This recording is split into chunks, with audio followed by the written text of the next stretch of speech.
वेदान्तदेशिकयतीन्द्र कटाक्षलब्धत्रय्यन्तसारमनपद्यगुणं बुधाग्र्यं नारायणाद्य यतिधुर्यकृपाभिषिक्तं श्रीरङ्गनाथ यतिशेखरम् आश्रयामः.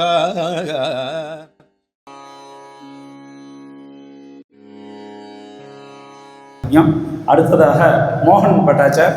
இவர் ஆவடி பாடசாலையில் அத்தியக்ஷராக இருந்துட்டுருக்கார்.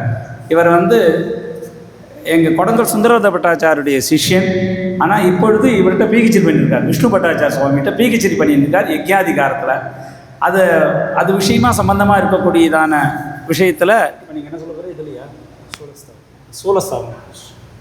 சூலஸ்தாபன விதியை கிலாதிகாரமாக யஜ்ஞாதிகாரத்தில் சூலஸ்தாபன விதி என்னங்கிறத பற்றி இப்போ பிரதானமாக பேச போகிறார் ஸ்ரீமான் ஸ்ரீ மோகன் பட்டாச்சார் சுவாமி.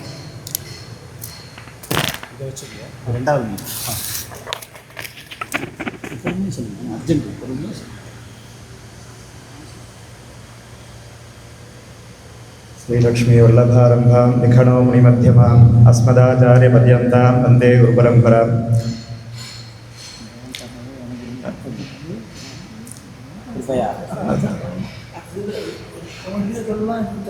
தமிழ்லேயே சொல்லலாம், சம்ஸ்கிருதம் சொல்லலாம், இதில் வேணால் சொல்லலாம். பிரமாணங்கள் சொல்லி ஓம் நம சதசே நம சரஸ்வதியே. சபையில் அலங்கரித்துக் கொண்டிருக்கிற ஜெகத்குருவான அகோபிலம் பீட்டாதிபதிகளை சாஷ்டாந்தமாக நமஸ்கரித்து, என்னுடைய ஆச்சாரியர்களையும் நமஸ்கரித்து, யஜ்ஞாதிகாரத்தில் பிருகு மகர்ஷியால் செய்யப்பட்ட சூலஸ்தாபன விதியை பற்றி எமக்கு தெரிந்த வரையில் கூற விரும்புகிறேன். யஜ்ஞாதிகாரமானது பிருகு மகர்ஷியால் அருளி செய்யப்பட்ட கிரந்தங்களில் ஒன்று. இந்த யஜ்ஞாதிகாரம் 51 அத்தியாயங்களை கொண்டது.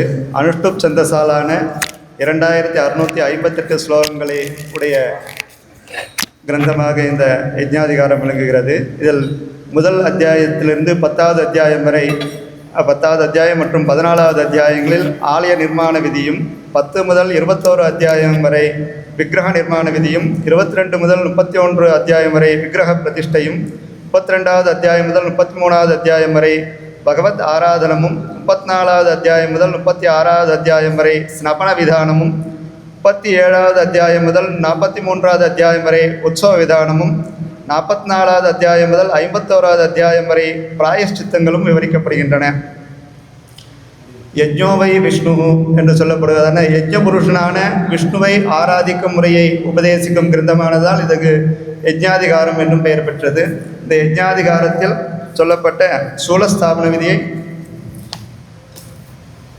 சொல்வோம். சூலஸ்தாபன விதி அதவோர்தம் பிரவக்ஷாமி சூலஸ்தாபன விதிம் யதோக்தமாசே நக்ஷத்ரே ஸ்திரராசௌ சுபோதயே. அதாவது எம்பெருமானை விக்கிரக நிர்மாணம் செய்வதற்கு ஷிலாவில் ஷிலா விக்கிரகமாக நிர்மாணம் செய்யலாம், அல்லது தாருவில் மரத்தினால் செய்யலாம். அடுத்தது மிருத்து சுதையா செய்யலாம். அந்த சுதையா செய்கிறது சூலஸ்தாபன விதின்னு சொல்கிறேன். அப்படிப்பட்ட சூலஸ்தாபன விதியை பற்றி சொல்கிறேன். சூலஸ்தாபன விதியானது யதோக்த மாசே நக்ஷத்ரே ஸ்திரராசோ சுபோதயே.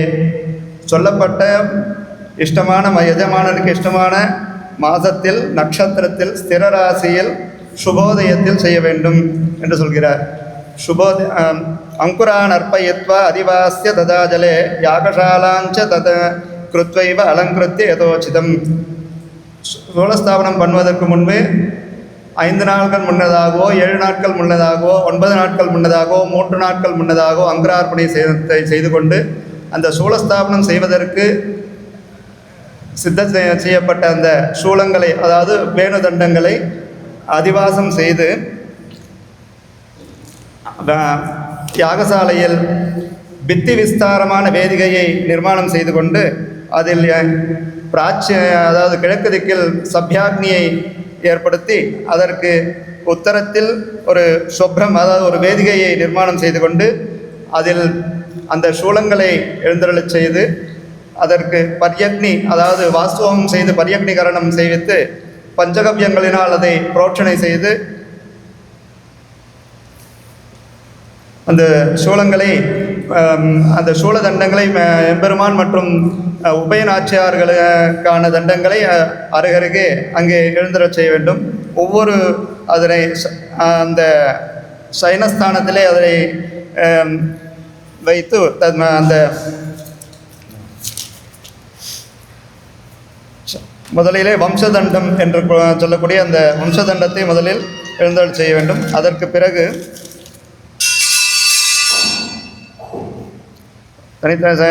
வம்சதண்டத்தை அதன் கீழே வம்சதண்டத்தையும் அதன் மேலே வக்ஷதண்டத்தையும் அதன் கீழே கடிதண்டத்தையும் அதன் கீழே தட்சிணாங்கமான பாகங்களுக்கு தண்டங்களை தட்சிண பாகத்திலும் வாமாங்கமான பாகங்களுக்கு இடது பக்கத்திலும் அந்த தண்டங்களை அந்தந்த திசையில் வைத்து மீண்டும் எந்த துவாரத்தில் அந்த ஆலயமானது எத்வாரம் உள்ளதோ அந்த துவாரத்தில் பெருமாளுடைய அந்த சிரஸ் இருக்கும்படியாக எழுந்தருளச் செய்ய வேண்டும். பிறகு புண்ணியாகம் செய்து பிரதிசர பந்தனத்தை அந்த சூலங்களுக்கு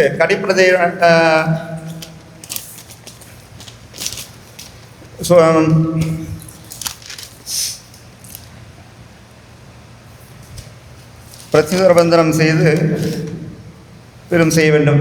அஸ்திபியோ நமஹ என்று உச்சரித்து அந்த சூலங்களை நமஸ்கரிக்க வேண்டும். பின்பு யத் வைஷ்ணவம் என்ற மந்திரத்தினால் சயனம் செய்வித்து கார்கபத்யாக்னியில் ஹௌத்திர பிரசம்சனம் செய்வித்து ஆவாகனம் செய்து வைஷ்ணவ விஷ்ணு சூக்த புருஷ சூக்த ஸ்ரீபூ சூக்தங்களால் ஆத்வாகாரம் சர்வதெய்வத்தியம் ஹோமங்களை செய்து அஸ்திபியோ என்று 108 தடவை ஹோமம் வியாகிருத்தியும் செய்ய வேண்டும். வேத கோஷங்களோடு அன்று இரவை கழிக்க வேண்டும். காலையில் சுமுகூர்த்தத்தில் சூலங்களை எடுத்துக்கொண்டு பிரதட்சிணமாக கர்ப்பகிரகத்தை அடைந்து ரத்தன்யாசம் செய்யப்பட்ட பீடத்தில் விஷ்ணு சூக்தம் சொல்லி அந்த பிரம்ம தண்டத்தையும் தேவிகளுடைய தண்டங்களையும் ஸ்தாபிக்க வேண்டும். பின்னர் பார்ஷதண்டம் ஊர்தண்டம் கடிதண்டம் போன்றவர்களையும் ஸ்தாபனம் செய்ய வேண்டும். கீழ்பாகத்தில் கடிதண்டத்தை அவற்றின் ஆதாரத்தோடு யுக்தியாக எல்லாவற்றையும் ஸ்தாபிக்க வேண்டும். ஸ்தானக சயன ஆசன பேரங்களை ஸ்திரமாக இருக்கும் விதமாக சிற்பியை கொண்டு ஸ்தாபிக்க வேண்டும். மீண்டும் அதன் ஊர்தண்டத்தை அதன் உறுதித்தன்மைக்காக தாம்பர பட்டத்தால் அதனை பந்தனம் செய்ய வேண்டும். நிருக்தோக்த அஷ்டபந்தைஷ்ட சார்த்தம் ரஜ்ஜுபிரேவச்ச ஆவேஷ்டிய தாம்பிரபட்டேன யுக்தியா புத்தியா காரயேத். அஷ்டபந்தத்தில் மேதசே நமஹா என்று அதை அர்ச்சிக்க வேண்டும். அதன் மீது ரஜ்ஜுபந்தனம் செய்ய வேண்டும். அதை சிராபிய நமஹா என்று அதனை அர்ச்சிக்க வேண்டும்.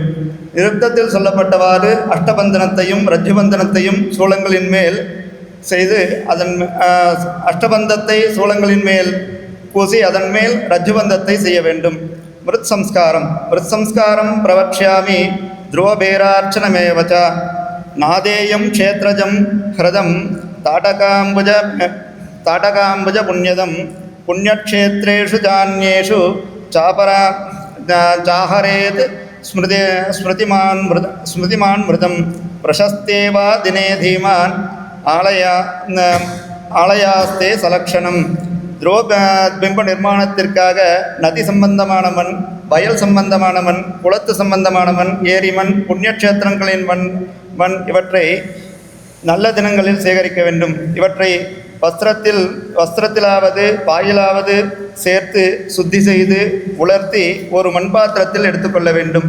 பின்பு கதிராதி மரப்பட்டைகளின் கஷாயத்தில் அதை சுத்த வாளுகைகளுடன் 1 மாதம் ஊற வைக்க வேண்டும். பின்பு அஸ்வத்தோதும்பிர பிளக்ஷ ஜக்ரோத மயாம்புனா சேச்சயித்வா மாசஞ்ச உஷித்வா திரிபலோதகே.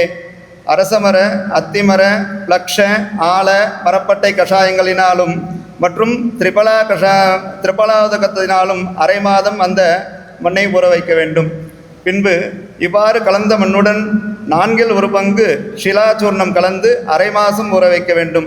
பின்பு ஸ்ரீவேஷ்டகம், குங்குளியம், குங்குமம், சப்ஜரசம் போன்ற திரவியங்களை தயிர், நெய், தேன் இவற்றுடன் 16 அம்சமாக கலந்து அந்த ரசத்தை பில்வப்பழத்தின் சாற்றுடன் கலந்து அரை மாதம் ஊற வைக்க வேண்டும்.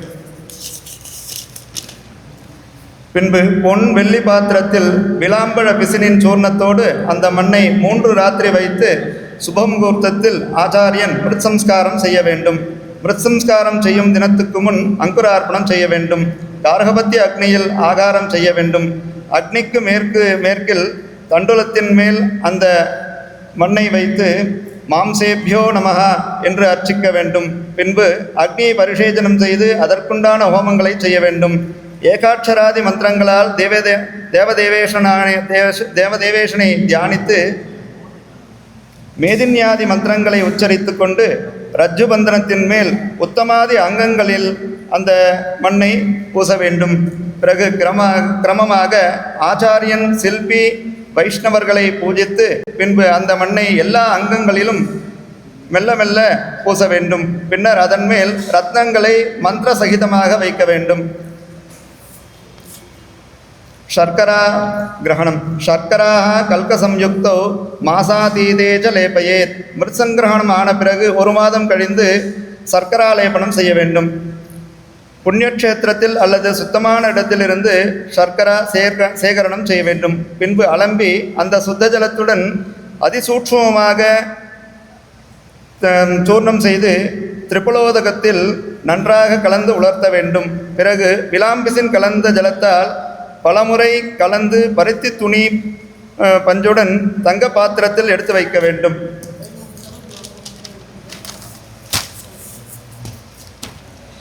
சப்யாக்னியில் ஆகாரம் செய்து அதற்குண்டான ஹோமங்களை செய்து ருதிராய நமஹா என்று அர்ச்சித்து பிறகு அந்த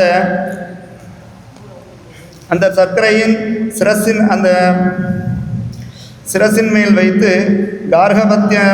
கார்கபத்தியத்தை அடைந்து கிரமமாக ஆச்சாரியர் பிம்பத்தின் மேல் சபதி ஆச்சாரிய பூஜனம் செய்து சர்க்கராலேபனம் செய்ய வேண்டும். பட்டாச்சாதனம். சூக்ஷ்ம கார்பாச வஸ்திரஞ்ச சமாஹிருத்திய பூர்வவது.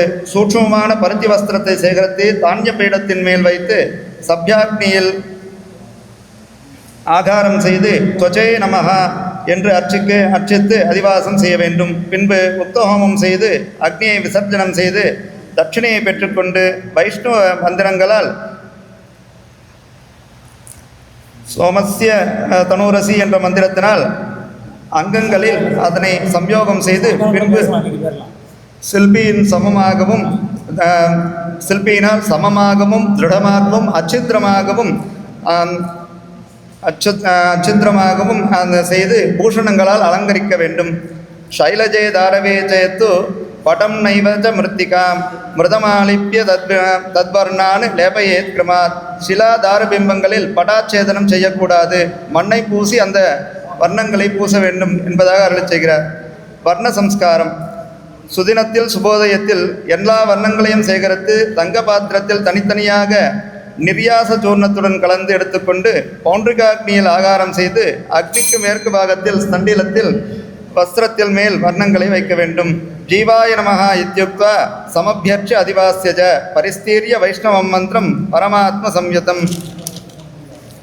ஜீவாய நமஹா என்று சொல்லி நன்கு ஆராதித்து பின்பு அக்னி பரிசேஜனம் செய்து வைஷ்ணவம் பாரமாத்மிக மந்திரங்களை ஹோமம் செய்ய வேண்டும். ஜீவாய ஸ்வாஹா என்று 108 முறை ஹோமம் செய்து இரண்ய கர்ப்ப என்று வர்ணங்களை அபிமந்திரித்து பிறகு அவற்றை எடுத்துக்கொண்டு கர்ப்ப கிரகத்தை அடைந்து பொன் தூளிகையினாலே எடுத்துக்கொண்டு ஆச்சாரியன் வடக்கு முகமாக இருந்து கொண்டு விஷ்ணு சூக்தத்தால் சியாம வர்ணத்தை ஆலேபனம் செய்ய வேண்டும். போதோ போதேஷு என்ற மந்திரத்தினால் மகுடத்திற்கும் தேஜோ வத்சவ என்ற மந்திரத்தினால் வஸ்திரத்திற்கும் வண்ணத்தை ஆலேபனம் செய்ய வேண்டும். தேவிகளுக்கும் அவரவர் மூல மந்திரங்களினால் ஹேம சியாம வர்ணங்களால் ஆலேபனம் செய்ய வேண்டும். பின்னர் சிற்பியை சன்மானித்து ஸ்தாபனத்தை ஆரம்பிக்க வேண்டும்.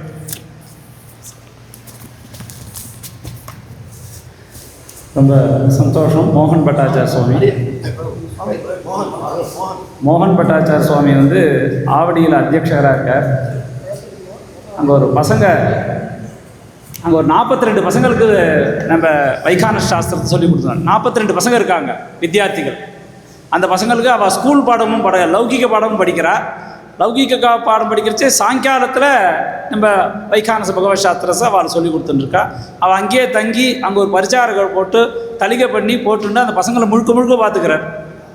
ஐஷிங்கர் அனுகிறது அடுத்த ஆசிரமம் ஸ்வீகரணம் பண்ணிக்கணும், அதை அனுகிரகம் பண்ணணும் சீக்கிரம். இவருடைய சிஷ்யர் பிஹெச்டி பண்ணிட்டு இருக்காரு. இந்த ஸ்ரீனிவாசாச்சாரிய இவருக்கு பெரியப்பா எம்ஏகே ஸ்ரீனிவாச தர்மகிரி பாடசாலை அடியன். இது இந்த சூலஸ்தாபன விதி ரொம்ப ஆச்சரியமான சம்ஸ்காரம். அந்த காலத்தில் சிலாபேரம் கிடையாது. சிலாபேரம் இல்லாச்சு எப்படி பெருமாளை நிர்மாணம் பண்ணுறது அப்படின்னாக்கா, அந்த மூங்கில் குச்சை எடுத்துகிட்டு வர்றதுலேருந்து ஆரம்பித்து எந்த மாதிரியான மூங்கில் குச்சை எடுத்துன்னு வரணும், அது எத்தனை வயசு வளர்ந்துருக்கணும், ரொம்ப அதிகமாக வளர்ந்துடக்கூடாது, ரொம்ப கம்மியாக வந்துடக்கூடாது, அதை நம்மளே பயிர் பண்ண சொல்கிறார். பயிர் பண்ணி அந்த மூங்கில் குச்சை அழகாக எடுத்துகிட்டு வந்து அதை பதம் பண்ணி ஊற வச்சு அதுக்கப்புறம் அந்த ஜலத்தை எடுத்து ஒரு பீட்டத்தில் படுக்க வச்சு அதுக்குண்டான ஹோமங்களை பண்ணி காலுக்கு இவ்வளவு இது இருக்குது சிப்பு வைக்கணும், இடுப்புக்கு இவ்வளோ சிப்பு வைக்கணும், கைக்கு இவ்வளோ சிப்பு வைக்கணும், நின்றுட்டு இருக்க பெருமாளாக இருந்தால் இவ்வளோ சூலம் வைக்கணும், படுத்துட்டு இருக்க பெருமாளாக இருந்தால் இவ்வளோ சூலம் வைக்கணும் அப்படின்னு கணக்கு இருக்குது. அந்த கணக்கை மரீச்சி விமானார்த்தன கல்பத்தில் மரீச்சி மகரிஷி ரொம்ப அழகாக சொல்கிறார். அதில் சொல்லாத சில விஷயங்களை இவர் சொன்னதான இந்த யஜ்ஞாதிகாரத்தில் சொல்கிறார். யஜ்ஞாதிகாரத்தை பற்றி ஒரு புஸ்தகம் போட்டு இப்போ தான் எங்கள் விஷ்ணு பட்டாச்சார சுவாமி நேற்றுக்கு ஐஷிங்கர் மூலிமா பப்ளிஷ் பண்ணி எல்லாருக்கும் கொடுத்தார். அதில் ரொம்ப விஸ்தாரமாக எப்படி இருக்குன்னு சொன்னார். சாதாரண அந்த சூலத்தை மாத்திரம் எடுத்துன்னு வந்தால் போகாது, அதை சம்ஸ்காரம் பண்ணி அந்த சம்ஸ்காரத்துக்கு அப்புறம் அது பிரகாரம் நின்றுருக்க பெருமாளாக இருந்தால் நின்றுருக்க பிரகாரம் கட்டிட்டு அதுக்கப்புறம் அந்த காலத்தில் நம்ம எப்படி மண் அரைப்போம் போது சுண்ணாம்பு சூழலில் போட்டு அரைச்சி அந்த மண்ணை மேலே வச்சு பூசிட்டு அதுக்கு மேலே கார்பாச தந்துனா அப்படின்னு சொல்கிறார். நம்ம சொல்கிற மாதிரியோ கார்பாச துணி, அந்த துணியை பருத்தி துணியை அது மேலே ஒட்ட வைக்கணும்னு சொல்கிறார். ஒட்ட வச்சுட்டு அதுக்கப்புறம் அவர் சொல்கிறார், இந்த நம்ம கடுக்காய் இந்த மூலிகைக்கு புரிஞ்சதான ஜலத்தை அது மேலே தடவி ஒரு வாரம் இருக்கணும். அதுக்கப்புறம் சர்க்கரை, நம்ம ஆடின சர்க்கரை, நம்ம மிஷினில் போட்ட சர்க்கரைலாம் கூடாதுன்னு சொல்கிறார். நம்மளே பண்ணி சர்க்கரை எடுத்துகிட்டு வந்து சர்க்கராலேபனம் பண்ண சொல்கிறார். நாட்டு சர்க்கராலேபனம் பண்ணி 15 நாள் இருக்கணும்னு சொல்கிறார். அதுக்கப்புறம் அதுக்கு மேலே மெல்லிசதாக இருக்கக்கூடியதான மண்ணை தடவி பூசி அதுக்கப்புறம் வர்ணகலாபம் பண்ண சொல்கிறார். அதனால் மூலவரை பொறுத்த வரைக்கும் சூலஸ்தாபன விதியில் வர்ணகலாபம் தான் பிரதமமாக எடுத்திருக்கார் எங்கள் சாஸ்திரத்தில். அந்த சூலஸ்தாபனம் சிலாபேரனா பிற்காலத்தில் வந்தது. அந்த சூலஸ்தாபனம் வர்ணகலாபம் தான் சொதையாக பண்ணி அதில் பஞ்சவர்ணம். ஆமாம், திருக்குறளும் வர்ணகலாபம் தான். அந்த வானமுட்டி பெருமாள் ஐஷிங்கர் எழுத்து மங்களாசாசனம் தாரு இருங்கோ. சூலஸ்தாபனத்தை முதல்ல தாரு பேரம் தான் இருக்கிறார். முதல்ல தாருவாக இருந்தார். அதை பராமரிக்க முடியலன்னு நம்ம இதுக்கு வந்தோம். இது பண்ணி சூலஸ்தாபனம் பண்ணி அதில் இது பண்ணி வர்ணகலாபம் பண்ணினோம். இதையும் நம்மளால் பராமரிக்க முடியல. இதில் தான் அத்தியன உற்சவம் ஏற்படுது. எப்போ சுதாபேரமாக வச்சுட்டு அதை மேலே நம்ம அத்தியன உற்சவத்தும் போது அதுக்கு முன்னாடி நடுப்புற இந்த புனுகு தைலாம் சாத்தினோம். அந்த புனுகு தைலம் சாத்திரிச்சே அதையும் நம்மளை பராமரிக்க முடியலன்னு சொல்லி தான் சிலாபேரத்துக்கு வந்தோம். சிலாபேரங்கிறது தற்சமயம் ஒரு 100 வருஷத்தில் ஏற்பட்டது. தற்சமயம் 100 வருஷம் 150 வருஷத்தில் ஏற்படுது. அதுக்கு முன்னாடி முழுக்க இவர் சொன்ன மாதிரி முதல்ல தாருபேரம் வர்ணகலாபம் தான் சொல்லியிருக்கு. அதனால தான் வர்ணகலாபத்தில் இருக்கிறதுனால அந்த பெருமாளை யாரும் தொடக்கூடாது, அந்த பெருமாளை யாரும் சிரமப்படுத்தக்கூடாது. ஸ்தாபனம் பண்ணிட்டோன்னு சொன்னால் அவர் தினம் அர்ச்சிக்கிறதோட சரி. இப்போ சிலாபேரை வச்சுருக்கிறதுனால துருவபேரத்துக்கு கை காலெலாம் வச்சு கட்டி அலங்காரம்லாம் பண்ணுறார். எங்கள் வாத்தியார் சுவாமி இது நிஷித்தன்னு சொல்லிருக்கார். துருவபேரத்தை எக்காரத்தை கொண்டு கை காலெலாம் கட்டி அலங்காரம் பண்ணக்கூடாது, அந்த சொரூபத்தை மாற்றக்கூடாதுன்னு சாஸ்திரம் சொல்லியிருக்கு. இந்த பசங்கள்லாம் அடுத்த ஜெனரேஷன்லாம் இதை தெரிஞ்சுட்டு துருவபேரத்தை எக்காரத்தை கொண்டும் அலங்காரம் கைகாலெலாம் வச்சு கட்டக்கூடாது, நின்று இருக்க பெருமாளை உட்கார வைக்கக்கூடாது, நின்று இருக்க பெருமாளை சயனம் பண்ணுறா, இப்படிலாம் பண்ணிட்டு இருக்க அலங்காரங்கள் மூலவருக்கு பண்ணக்கூடாது அப்படின்னு சாஸ்திரம் சொல்லியிருக்கு. அது இது மாதிரி சபையில் ஐஷிங்கர் அனுகிரகிச்சு எல்லாரும் அது மாதிரிலாம் தவறு பண்ணக்கூடாது, சாஸ்திரத்தை உத்தேசியம் பண்ணணும், சாஸ்திரத்தை எல்லாரும் பின்தொடரணும் அப்படிங்கிறது இந்த சதஸ்ஸுனுடைய இதான முக்கிய அபிப்பிராயமாக இருக்கும். அதுக்கு இந்த சூலஸ்தாபன விதியை ரொம்ப அழகாக எடுத்து சொன்னார் இந்த மோகன் பட்டாச்சார் சுவாமி. அவர் இது மாதிரி இன்னும் நிறைய விஷயங்களெல்லாம் சொல்லணும்னு ஐஷிங்கர் திருவடியில் பிரார்த்தனை பண்ணிக்கிறோம்.